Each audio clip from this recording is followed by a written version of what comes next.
Bueno, bienvenido, gracias por estar con nosotros. Esta mañana nos acompaña Jorge Meléndez, secretario general del Partido Socialdemócrata, y Gustavo Amaya, secretario de Ideología del mismo partido político. Vamos a hablar sobre el trabajo que está haciendo el Partido Socialdemócrata en nuestro país y vamos a ver cómo han avanzado, ¿no? Sabemos que ya están en el proceso de inscripción de la recolección de firmas para inscribirse ante el Tribunal Supremo Electoral en un segundo intento, porque el Partido Socialdemócrata también hizo esta misma actividad en años anteriores, en las elecciones anteriores, y no fue inscrito ante el Tribunal Supremo Electoral. Vamos a conocer cuáles son las perspectivas, las posibilidades de que un partido político como el Partido Socialdemócrata encuentre asidero entre los salvadoreños. No hay partidos políticos, obviamente, que son fundados con la intención de llegar a la presidencia de la República o de tener, digamos, de alguna manera, incidencia política dentro del espectro. Vamos a escuchar de Jorge Meléndez y también de Gustavo cuál es realmente la perspectiva para las próximas elecciones 2014 que ya están a la vuelta de la esquina. Jorge, bienvenido, muchas gracias por estar con nosotros, un gusto tenerte aquí en Hechos AM. Muchas gracias, Romeo, muy buenos días a los televidentes. Gustavo, también muchas gracias por acompañarnos. Gracias, Romeo, por tu invitación y aquí estamos para responder a tus preguntas. Bueno, vamos a iniciar así como muy cronológicamente. Jorge, ¿en qué año ustedes intentaron inscribirse ante el Tribunal Supremo Electoral y fue rechazada esta posibilidad? Gracias, Romeo. Sí, nosotros iniciamos la solicitud ante el tribunal en el año de 2007. En 15 días, por ley, el tribunal tenía que habernos autorizado, pero lamentablemente tuvimos que acudir a la Corte Suprema de Justicia, al Tribunal de Ética. Fue condenado el tribunal en 3 ocasiones y hasta que la Corte le ordenó que siguiera nuestro proceso, eso se logró en el año del 2010. Es decir, que los 15 días se transformaron en 3 años. Luego, cuando iniciamos el proceso, presentamos 60,000 firmas y el tribunal de eso dijo hay 18,000 que no son válidas. Sin ninguna explicación, ni técnica, ni jurídica, ni fáctica clara. Al preguntarnos dijo no hay una figura legal que permita que usted pregunte esto ante el tribunal. Ahora nuevamente vamos nosotros a este proceso. ¿Por qué tanto tiempo después? Porque iniciamos un proceso nuevamente en la Corte Suprema de Justicia, pero ahí las cosas van a ser tan largas, ya nos dimos cuenta, puede ser 1 año, 2 años, 10 años. Entonces decidimos esperar 1 año para volver a iniciar el proceso de solicitar la inscripción. En esta ocasión el tribunal sí nos ha cumplido, pues el 30 de noviembre nos dijo, bueno, sí, están autorizados a iniciar el proselitismo de recolección de firmas. Son 50,000 firmas las que la ley pide. Nosotros vamos a recolectar o vamos a buscar el apoyo de los ciudadanos con 100,000 firmas, con el propósito de que el tribunal no pueda ahora decir hay un número que no es válido. Realmente sería bastante absurdo, es decir, más de 50,000 firmas no son válidas. Tampoco tiene sentido a estas alturas, creo, que el tribunal vuelva nuevamente a impedirnos la inscripción, porque en aquel momento entendemos la coyuntura, era difícil para el FMLN, tenía problemas internos, nosotros al parecer podríamos haberle generado pues problemas. ¿Y ahora por qué no? Creo que el frente ahora está sólido, el frente está estable, tiene una fórmula presidencial que es la que ha decidido, ha logrado resolver su problema interno, es decir, con la aparición de la fórmula con Óscar Ortiz. Todo apunta a que el FMLN está bien. Arena... Déjame preguntarte algo antes de continuar haciendo el análisis del por qué ahora una posible inscripción del Partido Socialdemócrata no afectaría al FMLN como tal. ¿Quieres decir tú que en el intento anterior fue el FMLN el que influyó de alguna manera para que no se inscribiera al Partido Socialdemócrata ante el Tribunal Supremo Electoral porque le afectaría?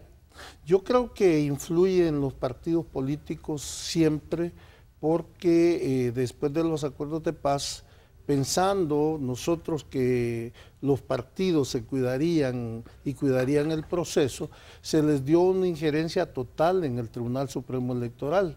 Sí, la primera, la segunda y la tercera fuerza están representados con magistrados y 2 magistrados de la Corte Suprema de Justicia. O sea que el tribunal decide políticamente. En la práctica, lamentablemente, sí. En todos los partidos es difícil su inscripción. Lamentablemente, estaba diciendo, hasta los mismos magistrados de la Corte Suprema de Justicia tienen alineamiento político, ¿verdad? Son nombrados y uno observa que hay unos se alinean con uno u otro partido. Esta es una deuda institucional de nuestro país.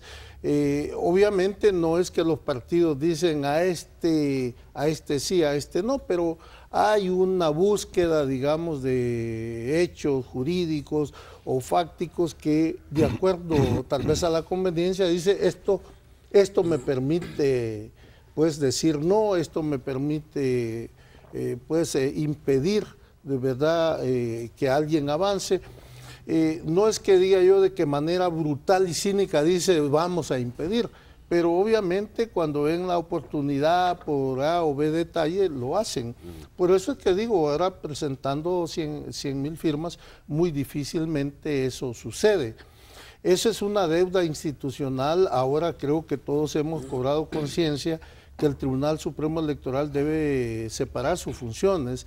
La función de magistratura, la función de juez debe ser independiente, debe ser imparcial, y la función de manejo administrativo quizás es la que los partidos deben manejar. Bueno, mira, no sorprende, es decir, no nos sorprende cuando de repente decimos esto, ¿no? Que el Tribunal Supremo Electoral muchas veces decide que los magistrados deciden políticamente electoral o a su conveniencia, o hacen el análisis que tú dices, este partido político sin duda si aparece me va a robar votos, le va a robar votos a la izquierda o a la derecha, ¿no? No debería ser de esa manera, porque el Tribunal Supremo Electoral, si bien es cierto, es un ente colegiado, pero debería tener un criterio independiente de este tipo de pensamientos como el que estamos hablando.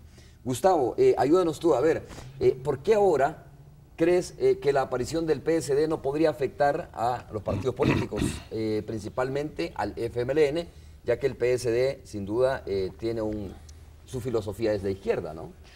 Bueno, básicamente porque somos diferentes, en primer lugar. Segundo, porque el FMLN, como bien decía Jorge Meléndez, pasó su ciclo de crisis. Recordemos que no hace mucho estuvo en un proceso de depuración interna, sacó de su padrón alrededor de 70,000 afiliados. Posteriormente entró en una crisis de identidad, si estaba en el gobierno o no estaba en el gobierno, si era o no era. Y recientemente, al definir las candidaturas al interior, pues ha, podríamos decir, cerrado su voto duro, ¿no? Hay un candidato que es un poco más del ala conservadora, para ponerle un nombre, y el otro que representa un poco las ideas más abiertas al interior del FMLN. Eso ha planteado de que el FMLN está en su espacio, ¿no? Pero hay que recordar que no es todo el espectro de izquierda amplio, ¿no? Que existe en el país, de gente de carácter con pensamiento progresista, al cual el discurso del FMLN no le está llegando. Entonces, consideramos de que ellos se sienten en este momento lo suficientemente cómodos y fuertes, ¿no? En su grupo político, y esto podría posibilitar que no exista ningún impedimento para nuestra inscripción. Perdona, ¿a qué gente crees tú que no le está llegando el FMLN? ¿A qué sectores de la población? Bueno, las encuestas lo dicen bastante claro, ¿no? El sector de clase media urbana, sectores urbanos. ¿Estás hablando del FMLN como partido o el FMLN como partido en el gobierno? Como partido, ¿no? Las encuestas básicamente están reflejando de que el FMLN tiene crecimiento en el área rural, pero también las últimas elecciones de marzo. O sea, aquí en la capital, que normalmente en el área metropolitana había sido gobernada por el FMLN, pues perdieron San Salvador, Soyapango, San Martín, Apopa. Eso es un reflejo de cierto desencanto de gente de las áreas urbanas que no está de acuerdo con la forma en la que el FMLN ha gobernado, ¿no? Entonces, Por eso pregunto, Gustavo, estamos hablando del FMLN como partido político, como el partido FMLN político. como partido en el gobierno, No, porque me como dice que partido político. hay desencanto de mucha gente que no está de acuerdo cómo ha gobernado, dices, el FMLN, ¿no? Sí. Sí, porque, bueno, el FMLN no solo está en el gobierno central, ¿no? Sí, o sea, forma parte. En las municipalidades tiene la mayoría de municipalidades, tiene también una bancada muy importante en la Asamblea Legislativa, y esa forma de gobernar en el último periodo ha hecho de que mucha gente que se había acercado en el contexto de la coalición de izquierdas que se genera con el presidente Mauricio Funes, sencillamente ahorita esté en una situación de reserva porque no se siente identificada plenamente con la propuesta o con las propuestas que desde el FMLN están saliendo. Jorge, ¿cuál es tu análisis sobre eso? Del por qué ahora la situación es distinta. Porque mira, de repente uno dice, bueno, si se ha consolidado el voto duro, tienes una fórmula presidencial del FMLN con Salvador Sánchez Serén que representa los sectores, un sector duro del FMLN si tú quieres, incorpora una figura como Óscar Ortiz, que es una figura más liberal, ¿no? Que recoge un pensamiento más liberal. Por otro lado, tienes a un partido Arena consolidado en su voto duro. De tal forma que aquí la experiencia nos dice que quienes han decidido las elecciones en los últimos años son alrededor de unos 60.000, 70.000 personas, ¿no? Y entonces, si esto está consolidado, ¿de dónde el Partido Socialdemócrata puede cautivar votos? Sí, primero no quisiera dejar la impresión de que en el Tribunal Supremo Electoral el bando malo es el FMLN. En realidad también Arena fue claro en decir, a nosotros buscamos recuperar el gobierno en el 2014 y no nos interesa que haya una amplia coalición de izquierda. Digo, para balancear, ¿no? O sea, aquí lo que tenemos es un problema institucional, está mal diseñado el Tribunal Supremo Electoral. Debemos hacer transformaciones, cambios. Y eso es válido, o sea, nuestra democracia está avanzando. Ahora, en cuanto a las oportunidades electorales y las oportunidades políticas, que se parecen pero son diferentes. En estas elecciones del 2014 es previsible decir que el presidente va a surgir de Arena o del FMLN. No obstante, surgió ahora el factor Tony Saca, claro, que podría parecer una tercera alternativa. Que lo va a hacer, ¿verdad? Sin duda, me imagino, porque ya es un hecho, ¿no? Por lo menos así se ha planteado que aparece en el primer trimestre del 2013. Exactamente, entonces el tema electoral es un tema que puede verse influido por muchas cosas. Yo recuerdo la experiencia en España, por ejemplo, de Zapatero, que iban a perder las elecciones, evidentemente, las encuestas lo decían, era una abrumadora desventaja hasta de 20 puntos. Hubo un atentado en una estación del metro y cambió totalmente la situación. Obviamente no esperamos que aquí suceda algo así, pero digo, las cosas no están escritas, no están definidas. Lo que el Partido Socialdemócrata significa es un proyecto político, no es un proyecto electoral. Pasa por las elecciones porque todas las formas de acceder a los cargos públicos pasan por las elecciones. Pero el Partido Socialdemócrata surge como una propuesta que pretende superar, ¿verdad?, la confrontación. Es un partido de acuerdos, de entendimientos, busca y cree, tiene la convicción esencial de la democracia combinada con la justicia social. O dicho de otra manera, es una doctrina política que que recupera lo mejor del capitalismo y lo mejor del socialismo.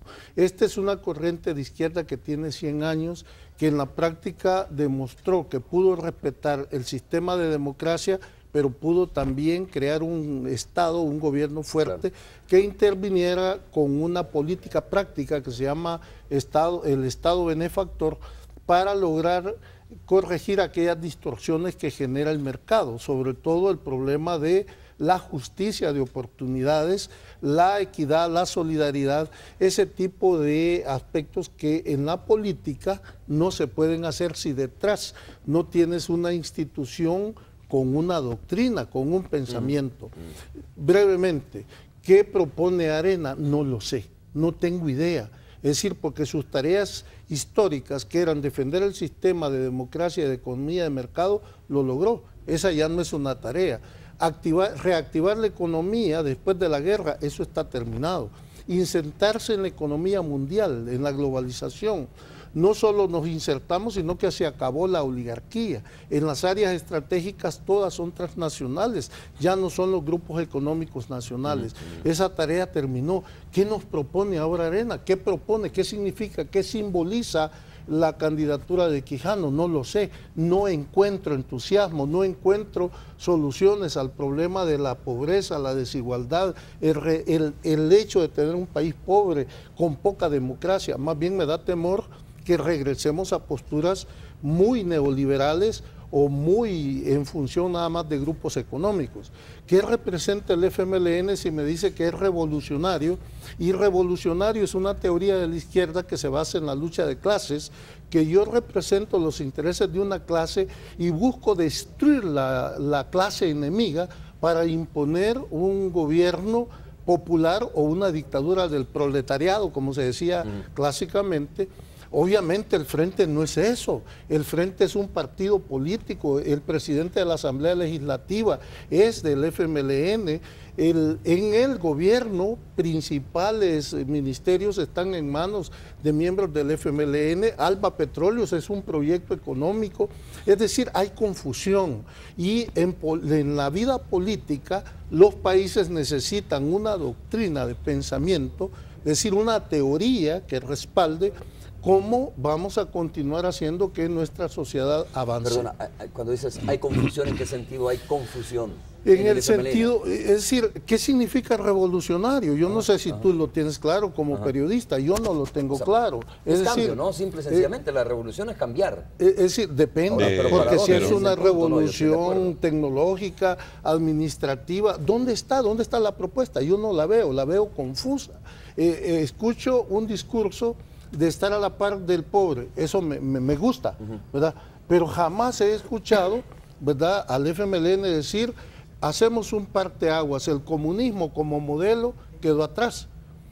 El gobierno basado en una vanguardia partidaria de modelo único, el gobierno pues de dominio total de la sociedad quedó atrás. Esas declaraciones faltan, es decir, ¿por qué? Porque tú escuchas muchos de las bases y lo que están es soñando con lo que fue la Unión Soviética. No hay claridad en el horizonte que persigue el FMLN como tal, el objetivo final que persigue el FMLN como tal. ¿Cuál es la naturaleza ideológica y política? Es decir, la sociedad es algo delicado, necesita respuestas. Es decir, cómo nos explicamos la realidad nos ayuda a cómo la conducimos. Y eso es lo que veo confuso en el FMLN. Perdón, yo sé que el tiempo es corto, sí, pero lo que pasa es que vamos a hacer la primera pausa, nada más, no tenemos más tiempo para hacer algo de esto. Bueno, si quieres entonces sí, hacemos la pausa comercial. Cuando regresemos vamos a continuar hablando de este tema, Jorge y Gustavo. Volvemos en breve.